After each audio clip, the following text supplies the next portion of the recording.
La liste des invités, cette étape indispensable mais ultra complexe, l'une des plus complexes de votre mariage. Vous posez certainement beaucoup de questions. Comment définir qui on n'invite pas? Comment établir des règles en fait pour que ce soit plus facile après pour la suite de vos préparatifs? Je vous dis tout dans cette vidéo.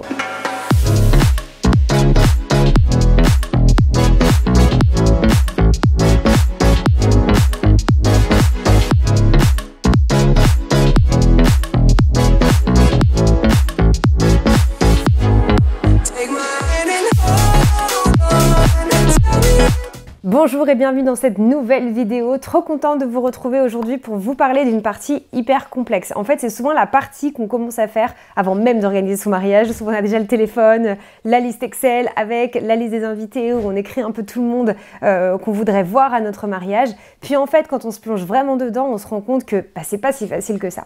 Comment est-ce qu'on détermine la limite? Comment est-ce qu'on dit toi oui mais toi non? Comment est-ce qu'on peut le faire de façon à ce que ça représente le format de mariage qu'on aime sans que ça crée des tensions à côté. Enfin bref, c'est vraiment toute une étape qui est ultra complexe. Donc aujourd'hui, j'avais envie de vous partager un peu mes règles d'or, mes hacks pour pouvoir faire une liste des invités de la façon la plus authentique et qui va vous correspondre le mieux. D'ailleurs, vous pouvez retrouver la liste des invités dans les templates à télécharger sur le site. Je vais vous mettre toutes les informations. Cette liste des invités est graphique. Elle anticipe absolument tout dans les colonnes pour que ce soit beaucoup plus facile visuellement. Vous aurez un graphique de tout en fonction de si vous avez envoyé les invitations, si vous avez des retours qui sont les enfants, les femmes, les tranches d'âge, à quel moment ils seront présents. Enfin bref, c'est vraiment the document sur lequel on va se baser tout au long de l'organisation d'un mariage. Petit tips, n'hésitez pas à bien vous mettre vous sur les deux premières lignes de votre liste des invités. Ça vous permettra de ne pas vous oublier quand vous allez dire au traiteur quel est le nombre final de menus qu'il va y avoir parce que ça arrive beaucoup trop. Donc faites attention à bien apparaître vous en premier. Ensuite, bien évidemment, cette liste des invités graphique est disponible dans le coaching où on va encore plus loin. Ça va pas être le cas de cette vidéo. Dans cette vidéo, je vais simplement vous donner mes meilleures astuces pour définir vos règles pour la liste des invités, mais je ne vais pas vous partager toute la méthodologie qu'il y a dans le coaching que vous pouvez retrouver facilement dans le module 1 du coaching Comment organiser mon mariage de A à Z sans wedding planner.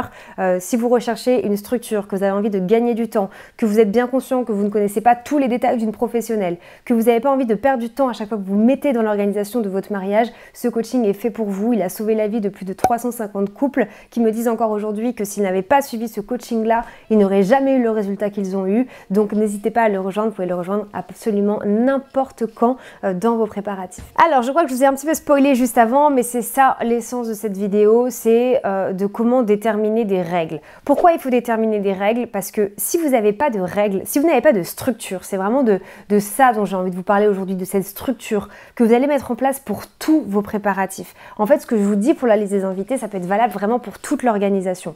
Mais si vous ne mettez pas en place, qu'on pourrait appeler même un plan d'action, vous n'aurez absolument jamais les résultats que vous souhaitez. Vous allez toujours vous éparpiller, vous allez toujours vous poser des questions. Et c'est aussi ça le coaching, c'est vous donner la structure globale pour que vous ne vous éparpillez pas, que toutes vos questions à droite à gauche sur les post-it, vos idées de décoration, elles ne soient pas à droite à gauche, mais elles soient sur un même endroit. Pourquoi? Parce que je vous donne la méthodologie, une méthodologie professionnelle qui va justement vous permettre de travailler de façon la plus organisée et optimisée pour que ce soit une aventure qui soit belle. Votre mariage, il a commencé depuis le moment où vous avez commencé vos préparatifs.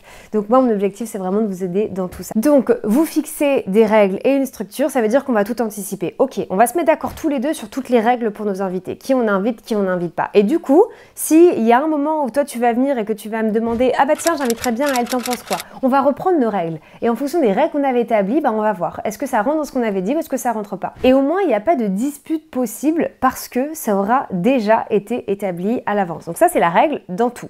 Donc, pour la liste des invités, très spécifiquement, vous allez pouvoir déterminer vos règles. Déterminer vos règles, c'est déjà se dire, ok, quel format on veut? Est-ce qu'on veut un mariage qui va être intimiste? Est-ce qu'on veut un mariage grandiose où il y aura tout le monde? Attention, un mariage, il n'est pas réussi parce que vous avez beaucoup d'invités. Le plus important, c'est que les invités qui soient là, ce soient vraiment des invités qui comptent pour vous. Parce que je peux vous assurer qu'on peut retrouver tout autant d'ambiance et même beaucoup plus d'ambiance sur un mariage où il y aura 30 personnes que sur un mariage où il y en aura 250. C'est pas le nombre qui va dicter s'il va y avoir de l'ambiance ou pas le jour de votre mariage.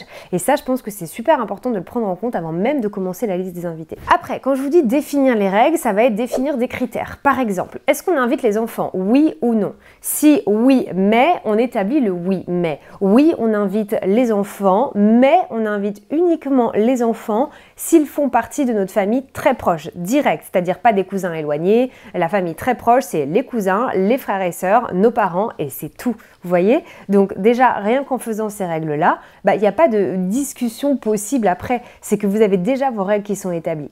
Ensuite, d'autres critères vont pouvoir être, est-ce qu'on invite les plus 1? Oui ou non?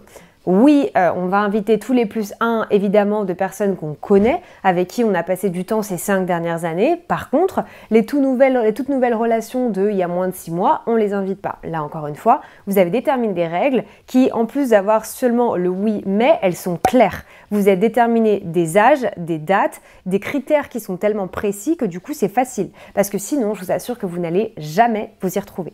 Ensuite, on peut avoir d'autres critères encore. Est-ce que à partir d'où est-ce qu'on n'invite plus les personnes de notre famille? Pour des personnes qui ont des familles qui sont énormes, moi je vois la famille de mon mari qui est absolument énorme, on a dû faire ça. Parce qu'à un moment, le problème c'est que si tes oncles et tantes, déjà on en a 15 en comptant les deux côtés, imagine combien on a de cousins éloignés, d'enfants de cousins, et après ça devient ingérable en fait. On se retrouve à 300 personnes, on n'a que la famille. Donc là c'est pareil, il faut déterminer où s'arrête votre famille proche.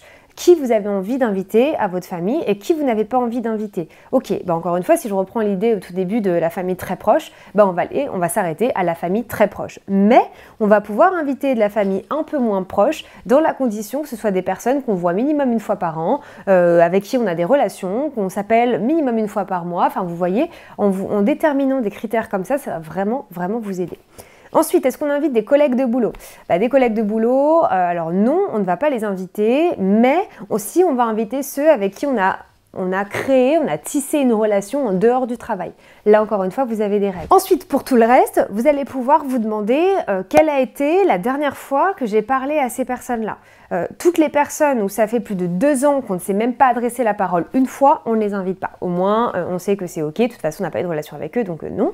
Par contre, si on a des personnes qu'on n'a pas vues depuis 10 ans, mais on sait qu'on est en contact très régulièrement, là, on va les inviter. Enfin voilà, c'est vraiment ce que j'ai envie de vous emmener dans cette vidéo, cette réflexion à vous dire, mettez des critères qui vont être clairs, que ce soit pour les enfants, les plus 1, la famille, qui est la famille, où s'arrête la famille, qui sont les amis, mais c'est pareil, on a des amis qui sont forcément incontournables, les témoins, les demoiselles d'honneur, nos amis d'enfance, mais après les amis, ça s'arrête où? Et pareil pour vos connaissances du coup. Les connaissances, c'est quoi? Est-ce que ces connaissances, il faut qu'ils viennent au mariage ou non? Là, on a la partie du travail après. Le travail, nos collègues, est-ce qu'ils doivent venir ou est-ce qu'ils ne doivent pas venir? Donc, plutôt que de vous poser cette question qui va être vachement floue, parce que je pense que ça peut dépendre, on peut avoir des collègues de boulot qu'on a envie d'inviter et d'autres que non. Comment est-ce qu'on va déterminer quel collègue de boulot on va inviter? C'est, encore une fois, en définissant des critères. Donc, faites-vous vos propres règles, réfléchissez tous les deux, et ça permettra d'éviter énormément de disputes, de problèmes, de casse-tête par la suite, parce que vous aurez déjà tout qui sera sur papier. Voilà, c'était ma petite réflexion du jour que j'avais envie de partager avec vous, et ça, c'est aussi pour vous rappeler que cette structure, elle est valable pour tout. On va organiser notre mariage, ok, comment? Tu vas t'occuper de quoi? Moi, je vais faire quoi? Et on va le faire dans quel temps? C'est plus vous allez avoir de la structure dès le début, plus vous avez réussi toute l'organisation de votre mariage. Donc si vous recherchez cette structure et que vous êtes conscient aujourd'hui que vous êtes un peu éparpillé, que effectivement vous n'avez pas du tout mis en place des règles, de la structure, des objectifs à atteindre, de comment est-ce que vous allez le faire, quand, je vous conseille vivement de regarder le coaching. Je vous mets toutes les informations dans ma description. En attendant, je vous dis mille merci et moi je vous retrouve la semaine prochaine pour une prochaine vidéo.